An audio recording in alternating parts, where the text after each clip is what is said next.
بسم اللہ الرحمن الرحیم۔ حضرت صالح علیہ السلام کی اونٹنی۔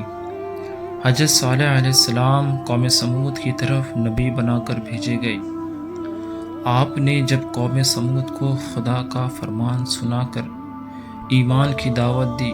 تو اس شرکس قوم نے آپ سے یہ معجزہ طلب کیا کہ آپ اس پہاڑ کی چٹان سے ایک گابھن اونٹنی نکالیے جو خوب موٹا اور ہر قسم کی برائی سے پاک ہو۔ چنانچہ آپ نے چٹان کی طرف اشارہ فرمایا تو وہ فوراً ہی پھٹ گئی اور اس میں سے ایک نہایت ہی خوبصورت و تندرست اور خوب بلند اونٹنی نکل پڑی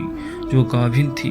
اور نکل کر اس نے ایک بچہ بھی جنا، اور یہ اپنے بچے کے ساتھ میدانوں میں چرتی پھرتی رہی۔ اس بستی میں ایک ہی تالاب تھا جس میں پہاڑوں کے چشموں سے پانی گر کر جمع ہوتا تھا۔ آپ نے فرمایا کہ اے لوگو،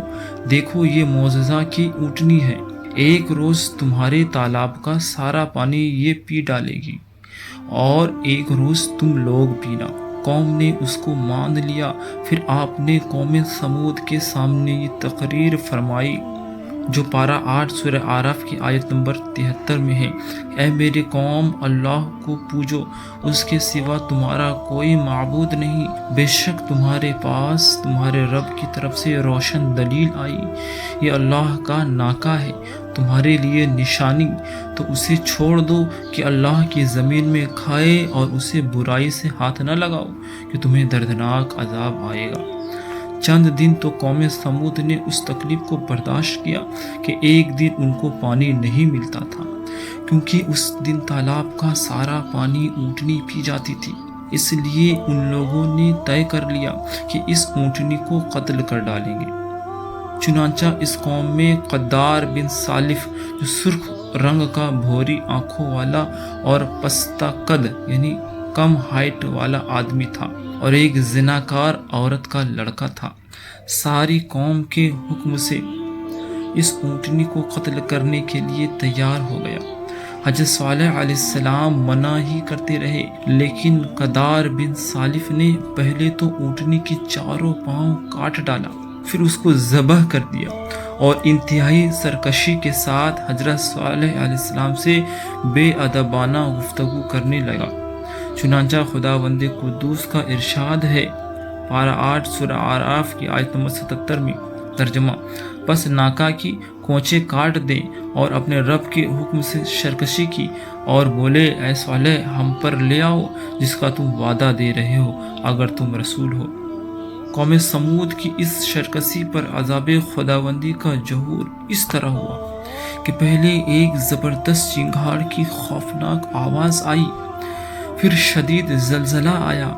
جس سے پوری آبادی اتھل پتھل ہو کر چکنا چور ہو گئی، تمام عمارتیں ٹوٹ پھوٹ کر تہس نہس ہو گئی، اور قوم سمود کا ایک ایک آدمی گھٹنوں کے بل اوندھا گر کر مر گیا۔ قرآن مجید نے فرمایا اگلی آیت میں، ترجمہ: تو انہیں زلزلہ نے آ لیا تو صبح کو اپنے گھروں میں اوندھے رہ گئے۔ حضرت صالح علیہ السلام نے جب دیکھا کہ پوری بستی زلزلوں کے جھٹکوں سے تباہ و برباد ہو کر اینٹ پتھروں کا ڈھیر بن گئی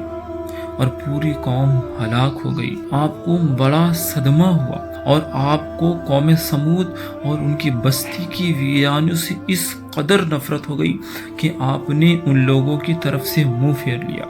اور اس بستی کو چھوڑ کر دوسری جگہ تشریف لے گئے، اور چلتے وقت مردہ لاشوں سے یہ فرما کر روانہ ہو گئے۔ اگلی آیت میں ذکر ہے، ترجمہ: اے میری قوم، بے شک میں نے تمہیں اپنے رب کی رسالت پہنچا دی اور تمہارا بھلا چاہا، مگر تم خیر خواہوں کی غرضی پسند کرنے والے ہی نہیں۔ خلاصہ کلام یہ ہے کہ قوم سمود کی پوری بستی برباد و ویران ہو کر کھنڈر بن گئی اور پوری قوم فنا کی گھاٹ اتر گئی کہ آج ان کی نسل کا کوئی انسان روئے زمین پر باقی نہیں رہ گیا۔